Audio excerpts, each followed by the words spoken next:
Ready? எல்லாத்துக்கும் வணக்கம். நம்மளுக்கெல்லாம் தெரியும், கடைசி 4/5/2024 ஒரு 144 நாளுக்கு முன்னாடி நம்ம இங்கே சந்திச்சிருந்தோம். உங்களுக்கெல்லாம் கடைசி பேட்டியில் நம்ம சொல்லியிருந்தோம், ஒரு 45 நாட்களுக்கு முன்னாடி நம்ம சொல்லியிருந்தோம், இந்த தமிழக அரசாங்கத்திற்கும் காவல்துறைக்கும் புரிகின்ற வகையிலே கோர்ட்டு பதில் சொல்லுன்னு சொல்லியிருந்தோம். இப்போ 2வது குண்டாஸ் போடப்பட்டு இன்றையோட 44 நாள் முடிவடைந்திருக்கு. இன்றைக்கி சுப்ரீம் கோர்ட்டில் என்ன நடந்துச்சுன்னு சொன்னோம்னா, திங்கக்கிழமை 23/8/2024 நடந்த குண்டாஸ் அட்வைசரி போர்டில், அந்த அட்வைசரி போர்டில் அவர் அப்பீராயி சவுசங்கர் அப்பீராயி இவர் மேலே 2வது குண்டாஸ் போடுறதுக்கான முகாந்திரம் இல்லைன்னு சொல்லி அவங்க ரெக்கமெண்டேஷனில் கவர்மெண்ட்டே அந்த குண்டாஸை வித்ட்ரா பண்ணிட்டாங்க. வித்ட்ரா பண்ணிவிட்டு இன்றைக்கி சுப்ரீம் கோர்ட்டில் வழக்கு வரும்போது, இந்த மாதிரி நாங்கள் அவர் மேலே போட்டிருந்த 2வது குண்டாஸை வித்ட்ரா பண்ணிட்டோம் அப்படின்னு சொல்லி சபிஷன் ஒரு சீனியர் கவுன்சில் வச்சு கொடுக்கும்போது, அதை ரெக்கார்ட் பண்ணிவிட்டு இன்றைக்கி சுப்ரீம் கோர்ட் என்ன சொல்லியிருக்குன்னா, அவர் மேலே போட்டிருக்கக்கூடிய 2வது குண்டாஸை ரத்து பண்ணதுனால இமீடியட்டாக வேறு எந்த வழக்குகள் இல்லைனாலும் அவர் உடனடியாக விடுதலை செய்ய சொல்லி இன்றைக்கி ஒரு உத்தரவு போட்டிருக்காங்க. உங்களுக்கெல்லாம் தெரியும், இதுக்கிடையில் அவர் மேலே 27 வழக்குகள் இருந்தது. ஒரே ஒரு விஷயத்துக்காக 17 வழக்குகள் இருந்தது. அதுக்கு சுப்ரீம் கோர்ட்டில் ஸ்டேயாக இருக்குது. மற்ற எல்லா வழக்குலையும் பிணைகள் கிடைக்கப்பட்டு அவர் எந்த கடைசி 44 நாளில் ஜாமீனில் தான் இருந்தார். எல்லா வழக்குலையும் ஜாமீன் கிடைக்கப்பட்டு கடைசி 44 நாட்களாக இந்த குண்டாஸ்க்காக மட்டும்தான் சிறையில் இருந்தார். அந்த குண்டாஸும் இன்றைக்கி ரத்து செய்யப்பட்டிருக்கு. அரசாங்கமே அதை வாபஸ் வாங்கியிருக்கு. நம்ம இதில் என்ன சொல்ல விரும்புகிறோம்னா, கடைசி 44 நாளில் 6 முறை சுப்ரீம் கோர்ட்டில் இந்த வழக்கு விசாரணைக்கு வந்திருக்கு. ஒவ்வொரு முறையும் சுப்ரீம் கோர்ட்டில் மிக மூத்த வழக்கறிஞர்களை தமிழக அரசு நியமித்து வாய்தா வாங்கி பதில் சொல்கிறேன், இன்றைக்கி சொல்கிறோம், நாளைக்கு சொல்கிறேன்னு சொல்லி 6 வாய்தா வாங்கி தமிழக மக்களுடைய வரி பணத்தை வீணடித்து 44 நாட்கள் சுப்ரீம் கோர்ட்டில் அந்த வழக்கை இழுத்ததுக்கப்புறம் நாங்கள் இதை குண்டாஸை வித்ட்ரா பண்ணிக்கிறோம் அப்படின்னு சொல்லியிருக்காங்க. இதன் மூலயமா அவங்க ஒரு விஷயத்துலேருந்து தப்பிச்சிருக்காங்க இந்த காவல்துறை. என்னென்னா, இந்த குண்டாஸை மட்டும் அவர்களாகவே அரசாங்கமே வித்ட்ரா பண்ணாமல் இருந்திருந்தால், சுப்ரீம் கோர்ட் இன்றைக்கி ஒரு ஆர்டர் எழுதியிருந்தாங்கன்னு சொல்லியிருந்தா, இன்றைக்கி தமிழகத்தில் குண்டாஸ் போடுறதுக்கான வாய்ப்புகளே இல்லாமல் போயிருக்கும். அதை கவர்மெண்ட் ஃபேஸ் சேவிங்னு சொல்லுவாங்க. அவங்க அவங்களுடைய நிலையை காப்பாற்றிக்கிட்டாங்க சுப்ரீம் கோர்ட்டில். உங்களுக்கு ஒரு விஷயம் நம்ம மறுபடியும் சொல்ல விரும்புகிறோம். இந்தியா முழுவதும் போடப்படுற குண்டாஸில் 51% தமிழ்நாட்டில் இருந்து மட்டும் போடப்படுது. அதுக்கு அடுத்த இடத்துல இருக்கிறது ஜம்மு அண்ட் காஷ்மீர், அதில் 12%. அப்போ நீங்கள் பார்த்துக்கணும், இந்த குண்டா சட்டம் தமிழகத்தில் எவ்வளவு மோசமாக பயன்படுத்தப்பட்டிருக்கு அப்படிங்கிறத நம்ம இதிலேருந்து உறுதி செஞ்சுக்கிறோம்.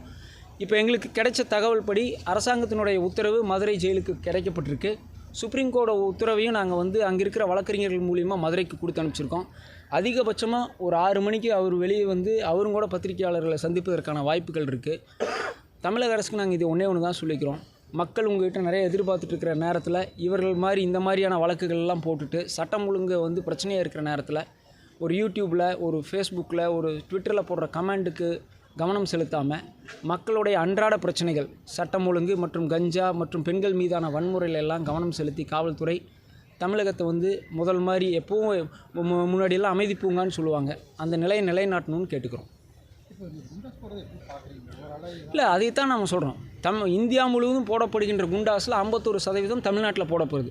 அதில் எத்தனை குண்டாஸ் கன்ஃபார்ம் ஆகுதுன்னு கேட்டிங்கன்னா 1% கூட கன்ஃபார்ம் ஆகிறதில்ல. ஒன்று போர்டு ரத்து செய்து, இல்லைன்னா நீதிமன்றங்கள் ரத்து செய்து. அப்புறம் இந்த குண்டாஸ் போடுறதுங்கிறதே ஒரு மனித உரிமை மீறல் தான் நாங்கள் சொல்கிறோம். தமிழகத்தை மட்டும் இவ்வளோ குண்டாஸ் போடுறதுக்கு என்ன காரணம்? இல்லை, அதுதான் சொல்கிறேன். நம்ம ஃபஸ்ட்டு நாள் சொன்ன மாதிரியே இந்த தமிழ்நாடு பிகமிங் போலீஸ் ஸ்டேட். உங்களுக்கு தெரியும், முதல்லலாம் ஒரு சைல்டு ரேப்பு இல்லை சென்சிட்டிவான கேஸில் கை உடஞ்சிருச்சு, கால் உடஞ்சிருச்சுன்னு நம்ம கேள்விப்பட்டிருப்போம். இப்போ அன்றாடம் ஒரு பேப்பர் எடுத்தால் ஒரு சாதாரண குற்றவாளியை பிடிக்கிறதுக்கும் கூட கை காலை உடச்சி சுட்டு தான் பிடிக்கிறாங்க. இது ரொம்ப மோசமான முன்னுதாரணமாக போயிருக்கு. கோவை வழக்கறிஞருக்கும் கூட நம்ம நீதிமன்றத்தில் மனு கொடுத்துருந்தோம், அப்படியெல்லாம் செய்யக்கூடாதுன்னு சொல்லி. அதான் it becoming police state. Goondas போடுறது ஏன் போடுறீங்கன்னா நீதிமன்றங்களும் கேட்குறாங்க. குண்டாஸ் போடுறதுக்கான முகாந்திரம் என்ன இருக்குது அப்படின்னு பார்த்துட்டு போடணும் தான் நீதிமன்றங்கள் பல வழக்கில் அறிவுறுத்தியிருக்கு. குறிப்பாக சவுக்கு சங்கர் கேஸில் 10/8/2024 பிறப்பிக்கப்பட்ட சென்னை உயர்நீதிமன்ற உத்தரவில் தெளிவாக சொன்னாங்க. இந்த போலீஸார் நடந்துக்கிட்ட விதம், குண்டாஸ் பயன்படுத்தப்பட்ட விதம் மிகவும் கொடூரமானது, தவறானதுன்னு சொன்ன அடுத்த 2வது நாளில் இந்த 2வது குண்டாஸ் போடப்பட்டுச்சு. இப்போது இந்த 44 நாள் இந்த குண்டாஸ் போட்டு இவர்களே வாபஸ் வாங்குவதற்கு எதுக்கு 44 நாள்? எத்தனை போலீஸ் அலைச்சல், எத்தனை பணம் விரயம் அப்படிங்கிறத நம்ம மக்கள் சிந்திக்கணும். இல்லைங்க, அந்த மாதிரில எந்த பெயிலையுமே சவுக்கு சங்கருக்கு எந்த கண்டிஷனுமே கிடையாது. எல்லாமே நார்மல் கண்டிஷன்ஸ் தான். பேட்டி கொடுக்கக்கூடாது, இல்லை பேசக்கூடாதுங்கிற கண்டிஷன் வந்து எங்கேயுமே இல்லை. அப்படி ஒரு கண்டிஷன் போட்டால் அது ஜனநாயக விரோதம். இப்போ ஃபெலிக்ஸ் மேலேயும் கூட அவரோட சேனலை சாத்தணும்னு சொல்லி கொடுத்த கண்டிஷன் வந்து முற்றிலும் முரணானதுங்கிறதா சுப்ரீம் கோர்ட்டில் சொல்லி ஸ்டே பண்ணியிருக்காங்க. சுப்ரீம் கோர்ட் பல வழக்கில் சொல்லியிருக்கிறாங்க. பெயில் கொடுக்குறதுங்கிறது, பெயில் அப்படிங்கிறது வந்து ஒரு குற்றவாளியினுடைய உரிமை. அவருக்கு பெயில் கொடுக்கும்போது கண்டிஷன் இம்போஸ் பண்ணாதீங்கன்னு பல வழக்கில் சொல்லியிருக்காங்க. அது மாதிரி பேசாதீங்கன்னு சொல்கிறதெல்லாம் ஜனநாயக விரோதம். அது நீதிமன்றங்கள் செய்யலை. அதே போல் பத்திரிகை சுதந்திரமாக இருக்கும், பேச்சு சுதந்திரமாக இருக்கும், யூடியூப்பில் நிறைய அவதூறு பரப்புவதாக இருந்தாலும் எந்த ஆத்தென்டிக் ரிப்போர்ட்டும் இல்லாமல் பேசலாம். இல்லை சார், ஆத்தென்டிக் ரிப்போர்ட் இல்லாமல் பேசக்கூடாதுங்கிறது தான். ஆனால் அதற்கு நீங்கள் எப்படி செயல்படுகிறீங்கிறது தான் முக்கியம். ஆத்தென்டிக் ரிப்போர்ட் இல்லைன்னு சொல்லி சொன்னால் ஒரு காமன் இதாக இருக்கணுங்கிறோம். அவுட்ரேஜ் அப்படிங்கிறது மீடியா அவுட்ரேஜாக இருக்கட்டும், சோஷியல் மீடியா அவுட்ரேஜாக இருக்கட்டும், போலீஸ் அவுட்ரேஜாக இருக்கட்டும், கவர்மெண்ட் அவுட்ரேஜாக இருக்கட்டும், சட்டம் அனைவருக்கும் சமமானதுன்னா யார் அவதூறு பரப்பினாலும், யார் அந்த குற்றத்தை செய்தாலும் அதற்கான நடவடிக்கை எடுக்கப்பட வேண்டும். இப்போ நீங்கள் கடைசி இந்த 3 வருஷமாக யார் மேலெல்லாம் நடவடிக்கை எடுக்கப்பட்டிருக்குன்னு பார்த்தீங்கனாலே உங்களுக்கு தெரியும்.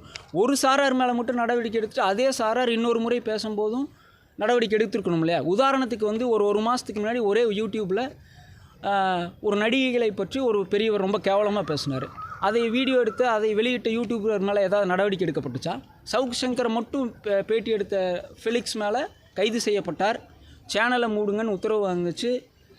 ஒரு 30 நாள் சிறையில் இருந்தார். அதை விட கேவலமாக அந்த யூடியூப்பில் அந்த நடிகைகளை பற்றி பேட்டி வந்துச்சு. என்ன அரசாங்கம் என்ன நடவடிக்கை எடுத்து? அவர் மன்னிப்பு கேட்டார், விட்டுட்டாங்கிறாங்க. எப்படி வந்து இது எடுத்துக்க முடியும்? உண்மையாகவே அரசாங்கத்திற்கு அவதூறு பரப்புகிறார்கள், இல்லை சோஷியல் மீடியாவை தவறாக பயன்படுத்துகிறாங்கன்னா எல்லாத்து மேலேயும் ஒரே மாதிரி தானே நடவடிக்கை எடுக்கணும். அதைத்தான் நம்ம கேட்குறோம். சட்டம் அனைவருக்கும் சமம்னா எல்லாத்து மேலேயும் ஒரே மாதிரி நடவடிக்கை எடுக்கணும். செலக்டிவ் அவுட்ரேஜுங்கிறதா இங்கே பிரச்சனை. மக்களால் தேர்ந்தெடுக்கப்பட்ட ஒரு முதலமைச்சர் அவர் வந்து ரொம்ப கொச்சைப்படுத்தி அது வந்து இந்த வழக்கிலே இல்லை. அதுக்காக அவர் வழக்கு கொடுக்கல. முதலமைச்சர் வழக்கு கொடுத்துருக்காரா, கம்ப்ளைண்ட் கொடுத்துருக்காரா முதலமைச்சர் அப்படின்னு? இல்லையே. அப்படின்னா அதுக்கு என்ன இருக்குது? முதலமைச்சர் வழக்கு கொடுக்கலையே. அவரை கொச்சையாக பேசுனதா சொல்லி முதலமைச்சர் ஏதாவது கம்ப்ளைண்ட் கொடுத்துருக்காரா? இந்த வழக்கு அது இல்லை. அதை நீங்கள் புரிஞ்சுக்கணும். சும்மா மேலே சொல்லக்கூடாது. இப்போ சவுக்கு சங்கர் மேலே வந்து 27 வழக்குகள் கிட்டத்தட்ட இருக்குது. அப்படிங்கிறப்போ தமிழ்நாடு முழுவதும் பல்வேறு மாவட்டங்களுக்கு வந்து அவர் அழைத்து செல்லப்பட்டது, அலைக்கழிக்கப்பட்டதாகவும் அவரே வந்து சொல்லியிருக்காரு. ஸோ இந்த மாதிரி வந்து அவர் சந்தித்த சிக்கல்கள் என்ன? இல்லைங்க, இதில் பார்த்தீங்கன்னா ஒரு விஷயம் இருக்குது. இப்போ நான் அதுதான் சொன்னேன். சவுக்கு சங்கருங்கிறதுனால நம்ம இத்தனை பேர், இத்தனை ப்ரெஸ்ஸு, இத்தனை மீடியா, இத்தனை பேர் நம்ம நின்றுட்டுருக்கோம். இது வந்து ராமசாமி குப்புசாமிக்கு நடந்துகிட்ருக்கு. அவர்களுக்கு இந்த விஷயங்கள், இந்த வசதிகள் கிடைக்கப்படுறதில்லைங்கிறதா எங்களோட ஆதங்கம். முதல் நாளில் இருந்து சிறையில் சவுக்கு சங்கர் தாக்கப்பட்டதா சொல்லி நான் முதல் நான் உங்களை சந்தித்ததுலேருந்து சொல்கிறது ஒன்று தான். இன்றைக்கி சவுக்கு சங்கருக்கு நடந்துச்சு. சவுக்கு சங்கருக்கு ஒரு முக்கியத்துவம் இருக்குது. இத்தனை பேர் பேசுகிறோம். இது இல்லாதவங்களுக்கு என்ன வழி? இதுக்கிடையில் அலக்களிக்கப்பட்டிருக்க 27 டிஸ்ட்ரிக்டில் 27 கேஸுன்னு சொல்லி சொன்னால் உங்களுக்கே தெரியும். கடைசியாக கோயம்புத்தூர் கேஸில் பெயில் ஆனதுக்கப்புறம் 10 நாள் அவர் புழல் சிறையிலேயே இல்லை. முழுவதும் ஊட்டி, மார்த்தாண்டம், பெரம்பலூர் இப்படின்னு வச்சுட்டே இருந்தாங்க. நான் போன பேட்டியிலையும் சொன்னேன். கூட பெண் போலீஸார் அனுப்பப்பட்டாங்க, பெட்டாலியன்ஸ் அனுப்பப்பட்டாங்க. அவங்களும் தான் பழி வாங்கப்பட்டாங்க. அதான் சொன்னேன், போலீஸாரும் சேர்ந்து இதில் தண்டிக்கப்பட்டார்கள்னு தான் சொல்கிறோம். இது வெளியே தெரியாமல் இன்னும் நிறையா பேருக்கு நடந்துகிட்ருக்கு. இது மாதிரி எத்தனையோ குற்றம் சாட்டப்பட்டவர்கள் இன்றைக்கும் சிறையில் இருக்காங்க. நிறைய அலக்கழித்து இன்றைக்கி சிறையில் இருக்காங்க. அதுதான் மனித உரிமை மீறல்ங்கிறோம். ஒரு டைம் பேசுனா ஒரு கேஸ் போட்டலாம். கோர்ட்டில் கேஸ் ஃபைல் பண்ணியிருக்கு, சார்ஜ் ஷீட் போட்டிருக்கு. கோர்ட்டு விசாரிக்கும். தவறு செய்தால் தண்டனை அனுபவிக்கும். இதுக்காக தான் நாங்கள் சொல்கிறோம் முதல்ல இருந்து. வெளியே வந்து மறுபடியும் அந்த சிறையில் நடந்த பிரச்சனைகள் அவருக்கு இல்லைங்க, இல்லை அதாவது யார் ஒருவருமே பாதிக்கப்பட்டவர்கள் தங்களோட பாதிப்பை பதிவு செய்யணும்னு தான் பார்ப்பாங்க. அவர் என்ன செய்கிறாரு, என்ன பண்ணுறாங்கிறதெல்லாம் இல்லை. நாம் பியூராக சட்டத்தில் சொல்கிறோம். என்ன பிரச்சனை, எப்படி இந்த சட்ட சிக்கல்கள் உருவாச்சு, இதுலேருந்து வெளியே கொண்டு வரக்கு நம்மளுக்கு 144 நாள் ஆயிருக்கு. இது ஒரு சாமானியனுக்கு இது கிடைக்குமா? அப்போ சாமானியன் இப்படி போய் சிக்கிட்டான்னா நம்ம என்ன பண்ண போகிறோம்? சமுதாயம் அதுக்கு எப்படி ரியாக்ட் பண்ண போகுது? அதுதான் நம்மளுடைய கேள்வி. கண்டிப்பாக இருப்பாருங்க. ஏன்னா அவர் வந்து மன உறுதியாக தான் இருந்தார். நீங்களும் பார்த்தீங்க, நிறையா டைம் கோயம்புத்தூர் சிறைக்கு கோயம்புத்தூர் நீதிமன்றத்துக்கு கூட்டிகிட்டு வந்தபோது மன உறுதியோடு தான் இருந்தார். கண்டிப்பாக மன உறுதியோடு தான் வெளியே வருவார். நான் போன பேட்டியிலையும் சொன்னேன், கண்டிப்பாக அவர் அதே மன உறுதியோடு வெளியே வருவார். அதே போல் கடந்த ப்ரெஸ் மீட்டில் நீங்கள் சொன்னீங்க, சென்னை ஆணையாளர் இல்லை, நான் சென்னை ஆணையாளரை குறிப்பிட்டெல்லாம் சொல்லலை. காவல்துறைக்கு புரிகிற பாஷையில் நீதிமன்றம் பதில் சொல்லுன்னு சொன்னேன். அதுதான் அடுத்த 2 நாளில் 16 கேஸையும் ஸ்டே பண்ணாங்க. இப்போது அரசாங்கமே படித்து பார்த்து அவர்கள் செய்த தவறை படித்து பார்த்து புரிந்து கொள்வதற்கு 44 நாள் ஆயிருக்கு அவங்களுக்கு. சார், அதே மாதிரி காவல்துறை வந்து சொல்லியிருக்காங்க, ரவுடிகளுக்கு புரிகிற மொழியில் தான் நாங்கள் வந்து பாடம் இருக்கிறோம் அப்படின்ட்டு. அந்த மாதிரி இப்போ ரீசெண்டாக தமிழ்நாட்டில் பார்த்திங்கன்னா அதிகமாக வந்து துப்பாக்கி சூடு அதைத்தான் நான் சொன்னேன். சாதாரணமாக முதல்லலாம் ஒரு பெரிய நியூஸாக வந்துட்டு இருந்த ஒரு விஷயம், துப்பாக்கி சூடுகளாகட்டும் இல்லை கைகால் உடைக்கப்படுவதாகட்டும் பெரிய விஷயமாக பேசப்பட்டு இருந்த காலம் இருந்துச்சு. இன்றைக்கி வந்து பார்த்திங்கன்னா துப்பாக்கி சூடுங்கிறத நம்ம வந்து அப்படியே ஜஸ்ட் லைக் தட் கடந்து போகிற நிலைமையில் இருக்கோம். இது ரொம்ப ஆபத்தான விஷயம். இந்தியாவில் எனக்கு தெரிஞ்சு இத்தனை துப்பாக்கி சூடுகளில் அரெஸ்ட் பண்ணதாக எங்கேயுமே இல்லை. நக்சலைட் மாநிலங்கள்லையும் கூட இல்லை. நக்சலைட் வந்து பீக்கில் இருந்த மாநிலங்களையும் கூட இல்லை. ஜம்மு காஷ்மீர்லையும் கூட இல்லை. இன்னும் வடகிழக்கு மாநிலங்களில் பதட்டமான, இந்தியாவில் வடகிழக்கு மாநிலங்கள் மிக பதட்டமான சூழ்நிலையில் இருந்தப்போ கூட சுட்டு பிடிப்பதுங்கிறது கம்மி.